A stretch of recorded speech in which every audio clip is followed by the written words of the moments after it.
Si Pedro General Taduran Jr. ay ipinanganak noong October 29, 1996 sa Libon, Albay, ay isang Pilipinong profesional na boksingero.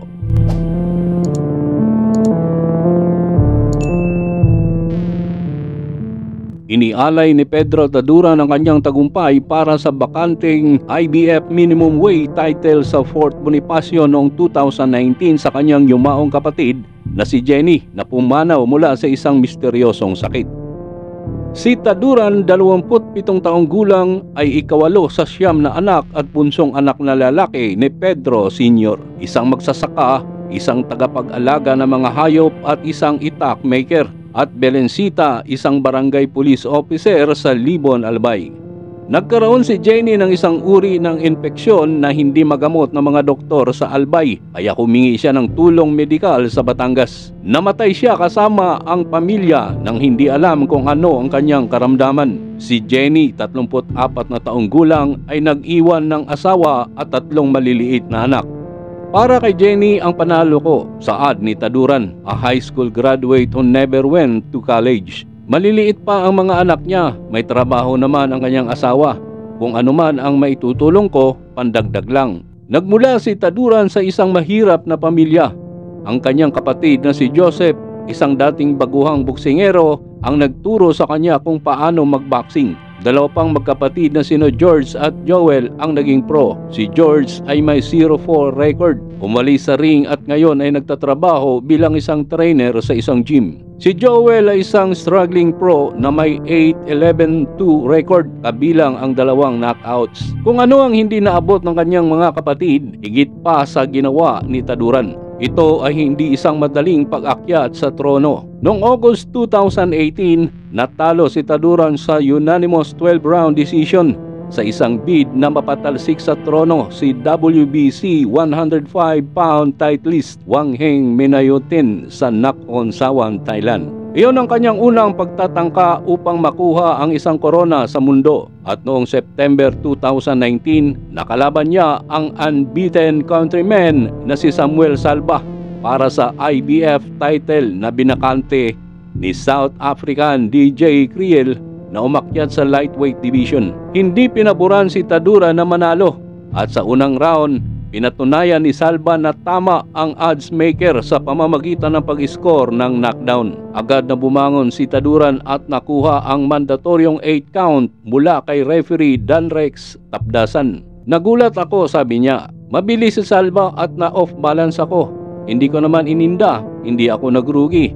Kaya ko ang suntok niya. Dapat lang mag-ingat kasi malakas din si Salva. Sa ikalawang round, ginalingan ito ni Taduran at sinimulang bombahin ang katawan ni Salva. Yan ang sabi sa akin ni Coach Stasi Ani Taduran na tinutukoy ang dating IBF light flyweight champion na nagtrabaho sa kanyang corner. Bodega muna ang tamaan tapos ulo. Tinyaga ako. Dinamihan ko ang suntok. Napansin ko na bigla siyang napagod at parang hindi na niya kaya ang suntok ko. Hindi ko inaasahan ang knockout. Alam ko darating din yan kung may pagkakataon. Basta tama ang ensayo, wala makakapigil sa iyo. Mabilis na nawala ang hangin ni Salva at sa pagtatapos ng ika-4 na round, nilingon niya ito.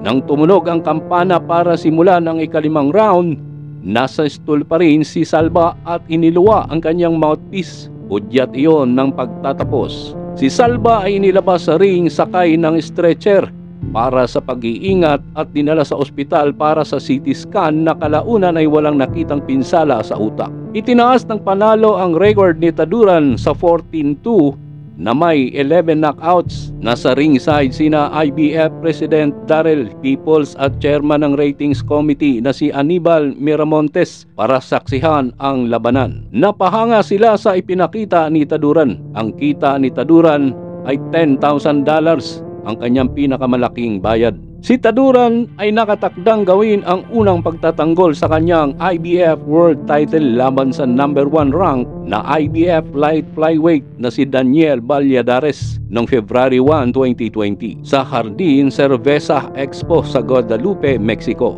Ang laban ay nauwi sa majority draw sa pamamagitan ng technical decision kung saan dalawang judge ang umiskor sa laban bilang 38-38 habang ang ikatlong judge ay ginawaran si Valladares ng 39-37 scorecard. Nahinto ang laban pagkatapos ng ika-4 na round. Hindi na naituloy ni Valladares ang laban dahil sa sugat sa kanang mata. Sa kabila ng maikling pagkakataon ng laban, inilarawan ito ng boxing scene bilang isang fight of the year contender. Noong November 2020, lumabas ang chismis na gagawin ni Tadura ng kanyang pangalawang IBF title defense laban kay Rene Mark IV na magiging pangalawang pagkakataon niya sa kanyang karera na makalaban niya ang kanyang kababayan sa isang world title bout. Bagamat ang laban ay unang na-target para sa December 2020 o January 2021, ang patuloy na pandemya ng COVID-19 ay ipinagpaliban ang laban hanggang February 27, 2021. Bagamat nagsimulang makuha ni Taduran ang mga huling round, nagawa ni Cuarto ng sapat na malaking lamang upang manalo sa laban. Nadula si Cuarto sa canvas at muntik nang mahulog sa mga lubid sa 12th round at naiwasan ng isang knockdown call. Si Cuarto ay nanalo sa laban sa pamamagitan ng unanimous decision kung saan ang tatlong hurado ay umiskor sa laban ng 115-113 pabor sa kanya. Isang agarang rematch para sa IBF mini flyweight title ay naibook para sa January 29, 2022 na magaganap sa Digos Arena sa Davao del Sur, Philippines. Ang title bout ay opisyal na inaprubahan ng IBF noong January 12. Ang laban ay kalaunan ay ipinagpaliban at ginawang February 6. Natalo siya sa laban sa pamamagitan ng isang ikapitong round technical decision. Natigil ang laban dahil sa sugat sa noo ni Taduran na nagresulta sa aksidenteng untugan ng mga ulo. Dalawa sa mga hukom ang umiskor sa laban ng 65-64 at 66-64 para kay Cuarto, habang ang ikatlong hukom ay umiskor sa laban ng draw na 65-65. Natumba si Taduran sa ikalawa at ika-6 na round at nabawasan ng 2 puntos sa ikatlong round para sa isang headbutt. Matapos mawala ang world title, si Taduran ay nagkaroon ng tune-up fight laban sa journeyman na si Powell Balaba at nagwagi matapos siyang pigilan sa ikatlong round. Noong December 28, 2023, si Taduran ay na-rank number 4 ng IBF at nakasagupa niya ang number 3 na kababayan, si Jake Amparo, sa isang IBF mini flyweight title eliminator. Si Amparo ay nagsimulang dumumina sa round 1, sa round 2 hanggang round 3. Si Taduran at Amparo ay nagpalitan ng malalakas na kombinasyon. Walang pagod na slugging. Sa round 4, patuloy pa rin. Sa kabila ng pananatiling matatag ni Amparo, na outslug siya ni Taduran na sumugod patungo kay Amparo na nagbigay sa kanya ng mahirap na pagkakataon patungo sa isang tagumpay sa pamamagitan ng lopsided decision 119-109, 118-110 at 116-112. Nadaan upang maging mandatory challenger si Taduran laban kay Jinjiro Shigeoka para sa titulong dati niyang hawak. At dumating ang pinakahihintay ng mga Pilipino, ang laban na maghahatid muli kay Taduran bilang isang kampyon. Nabawi ni Taduran ang IBF mini flyweight title nang pigilan niya ang kampyon na si Jinjiro Shigeoka sa 9th round sa Shiga Daihatsu Arena sa Otsu, Japan noong July 28, 2024. Dito ay pinakita ni Taduran ang kanyang resistensya at parang ulan na suntok na hindi na nagawang iwasan ni Shigeoka. Hanggang dito na lang muna tayong mga ka-round 3. Huwag kalimutang mag-subscribe at mag-like sa ating munting channel. Maraming salamat sa inyong patuloy na panunood.